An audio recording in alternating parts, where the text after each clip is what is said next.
بسم اللہ الرحمن الرحیم۔ یہ 3 وظیفے ضرور پڑھیں۔ صحابہ کرام پر جب بھی کوئی مشکل آتی تھی تو وہ مشکلات سے نجات حاصل کرنے کے لیے، ہر مشکل سے چھٹکارا حاصل کرنے کے لیے یہ وظیفے ضرور پڑھتے تھے۔ پہلا وظیفہ حسبنا اللہ ونعم الوکیل ونعم المولا ونعم النصیر۔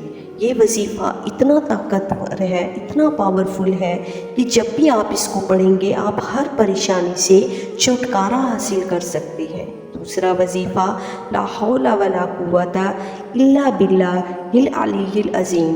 اس وظیفے کو بھی آپ نے ڈیلی پڑھنا ہے۔ اسی طرح جو ہمارے پاس تیسرا وظیفہ ہے اور وہ ہے درود ابراہیمی۔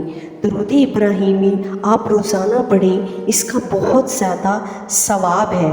اسی طریقے سے تینوں وظیفے آپ نے ڈیلی پڑھنے ہیں، باقی اللہ پاک ہم سب کی مشکلات دور فرمائیں۔